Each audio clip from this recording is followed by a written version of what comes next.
स्वागत है आपका। आप देख रहे हैं ड्रीम 11 प्रेजेंट्स क्रिकेट धमाका। देखो दिल से मगर खेलो दिमाग से। और आपके साथ मैं हूं ज्योत्सना पाटनी और मैं हूं आपके साथ वैभव भोला।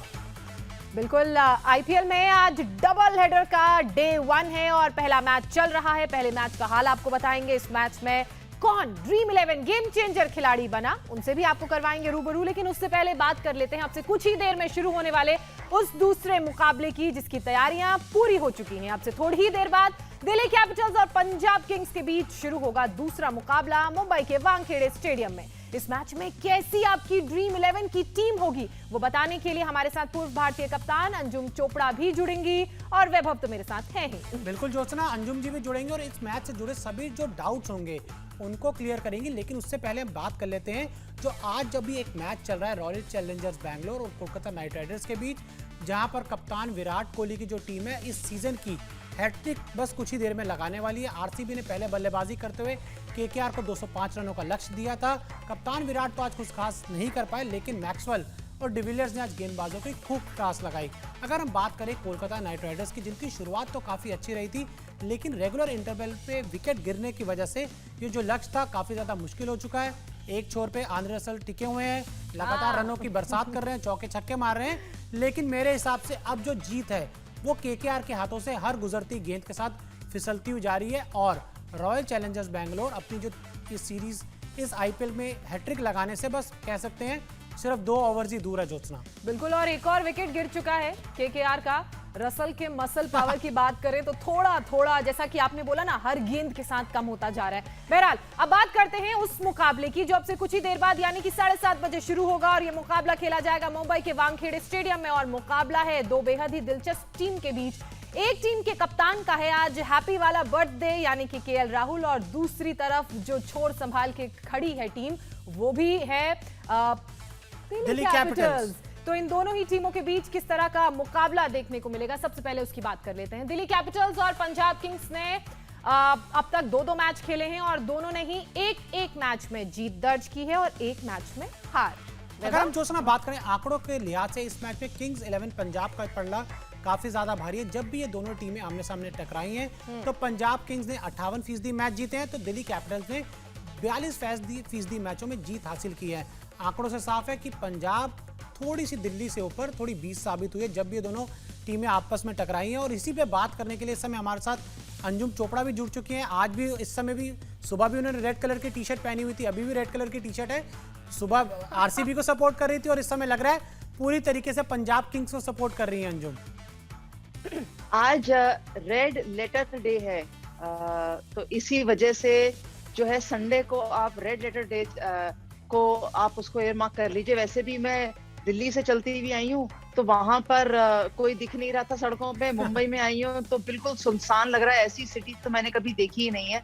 तो इसीलिए मैंने सबको बोला है कि अब मैं आइडेंटिफाई होने के लिए लाल पहन देती हूँ। तो आपको मुझे भी बताना चाहिए था, लेकिन ये नहीं, ये तो म्यूचुअल नहीं, ये विमेन पावर का बात है। इसमें आपको हम साइडलाइन, आप चीफ सिलेक्टर हो ना, जब तक हमारे संजय मंजरेकर जी आते नहीं है तो तब तक आपको साइडलाइन करना है ना। वैसे ये जो मेजॉरिटी है वो स्क्रीन पे भी नजर आ रही है, ना सिर्फ विमेन पावर बल्कि कलर पावर। और मुझे लगता है आज के दिन ये जो सेम टीम कलर पावर है ना, वो भी देखने को मिलेगी अगर पंजाब जीत जाती है। बहरहाल दोनों टीमों की फॉर्म की बात करें तो वो भी देख लेते हैं कि दोनों टीमों की फॉर्म कैसी चल रही है। सबसे पहले दिल्ली कैपिटल्स की फॉर्म की बात करें। दिल्ली ने इस सीजन में अब तक खेले हैं 2 मुकाबले। पहले मैच में दिल्ली ने चेन्नई को 7 विकेट से मात दी, तो वहीं दूसरे मुकाबले में दिल्ली को राजस्थान से हार का सामना करना पड़ा। और अब बात कर लेते हैं पंजाब किंग्स की, जिनका जो नाम है सीजन बदल चुका है। पंजाब किंग्स ने भी इस सीजन में अब तक 2 मैच खेले हैं जिसमें उन्हें 1 में जीत मिली है।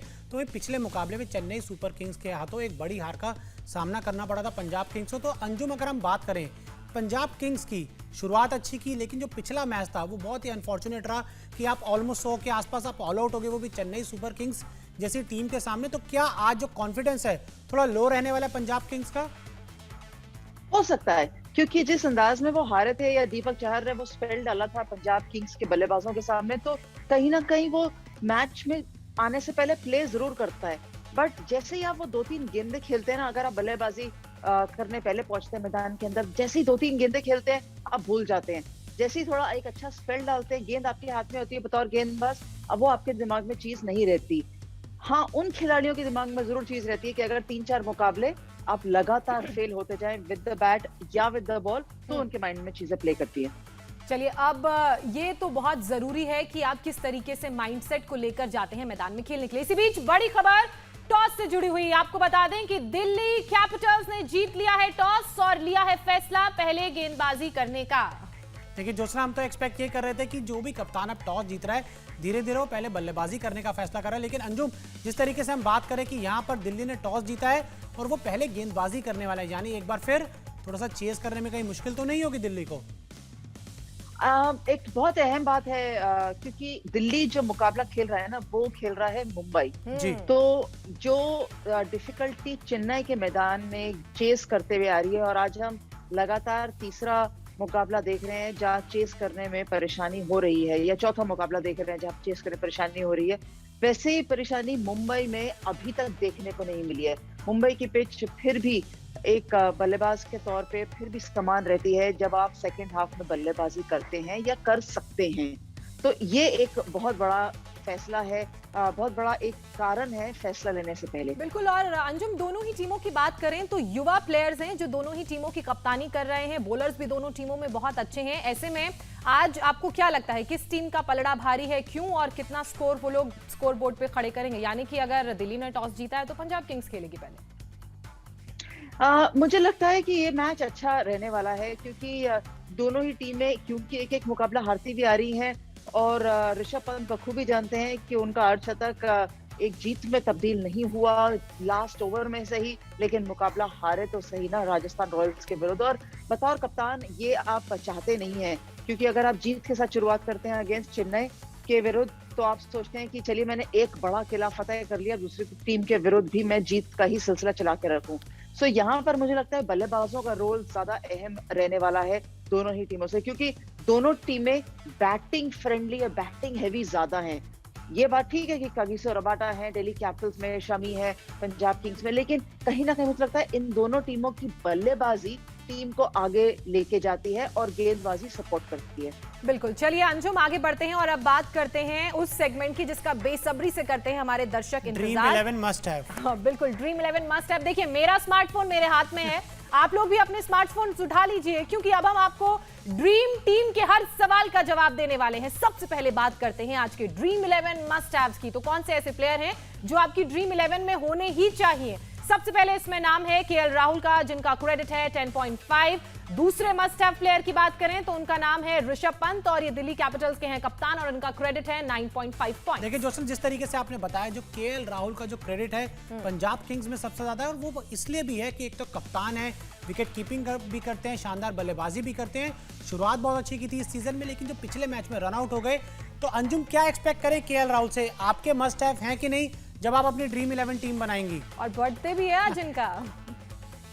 चलिए अच्छा, फिर तो लाल रंग हमने सही पार्टी में जाने के लिए ही पहना है कम से कम जोत्सना। मुझे लगता है कि एक बल्लेबाज के तौर पे केएल राहुल यहाँ पर जानते हैं कि उनकी कंट्रीब्यूशन कितनी अहम है। पिछले मैच में मिस कर गए थे, तो ये वो ऐसे बल्लेबाज है नहीं जो बार बार मिस करना चाहते हैं। और एक और चीज है ना कि ये पसंद करते हैं जब गेंद बल्ले पर आती है, गति मिलेगी इनको। जो दिल्ली कैपिटल्स के गेंदबाज है वो गति प्रदान करते हैं। अगर आज भी हमारे को कागिसो रबाडा शुरुआत में गेंदबाजी करते हुए नजर आए, जो मुझे लगता है नजर आने चाहिए, तो गति मिलेगी केएल राहुल को बल्लेबाजी करने में।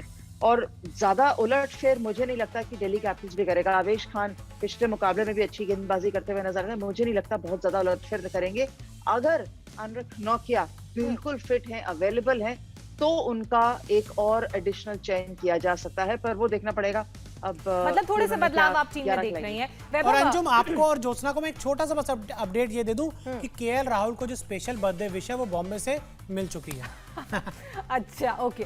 चलिए आगे बढ़ते हैं और अब बात करते हैं ड्रीम 11 थर्ड मस्ट हैव की। तो जो तीसरे थर्ड मस्ट हैव प्लेयर हैं वो हैं दिल्ली कैपिटल्स के शिखर धवन, इनका क्रेडिट है 10 पॉइंट्स। इसके अलावा एक और ऐसे खिलाड़ी हैं जो इस सूची में शामिल हैं और उनका नाम है मोहम्मद शमी और इनका क्रेडिट पॉइंट है 9।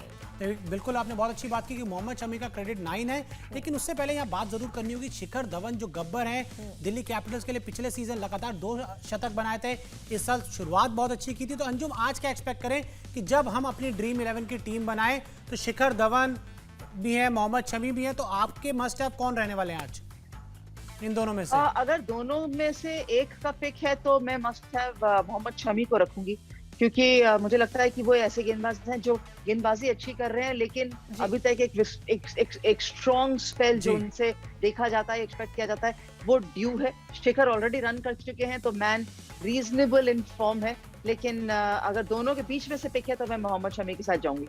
चलिए, मोहम्मद शमी के साथ आप जाएंगी। अब बात करते हैं ड्रीम 11 के उन खिलाड़ियों की जो एक्स फैक्टर साबित हो सकते हैं, और इस सूची में सबसे पहला नाम है दिल्ली कैपिटल्स के आवेश खान का, और आवेश का वैभव क्रेडिट पॉइंट है 8। इसके अलावा x factor dream 11 x factor की लिस्ट में एक और ऐसे खिलाड़ी हैं जिनका क्रेडिट 8.5 है, और इनका नाम है क्रिस वोक्स। देखिए जोशना, जो क्रिस वोक्स का 8.5 क्रेडिट पॉइंट्स है ना, मेरे हिसाब से ये बहुत अच्छे बाई हैं, क्योंकि ये अच्छी गेंदबाजी करते हैं, शुरुआत में आके गेंदबाजी करते हैं, और फिर उसके बाद जब जरूरत अगर दिल्ली को पड़ेगी तो अच्छी बल्लेबाजी भी कर सकते हैं। तो अंजुम, आपका एक्स फैक्टर ड्रीम 11 टीम में कौन रहने वाला है, आवेश खान या क्रिस वोक्स? वेल, दोनों ही बहुत अच्छे पिक्स हैं, बिल्कुल बहुत ही दोनों अच्छे पिक्स हैं, और बहुत सस्ते भी मिल रहे हैं। क्रिस वोक्स को जी हाँ, सक्सेस भी मिलती है, 4 विकेटें भी ले चुके हैं अभी तक क्रिस वोक्स टूर्नामेंट में, और मुझे लगता है कि इनका खेलना आवश्यक है।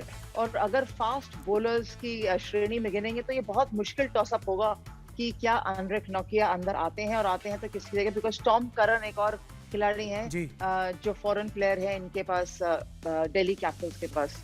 बिल्कुल। अब बात उस खिलाड़ी की करते हैं अंजुम और वैभव जिसमें रिस्क थोड़ा ज्यादा है लेकिन रिटर्न भी बहुत है, और इस खिलाड़ी का नाम है मयंक अग्रवाल। तो मयंक है हाई रिस्क किक भी खिलाड़ी ड्रीम 11 के, और इनका क्रेडिट स्कोर है 9 पॉइंट्स।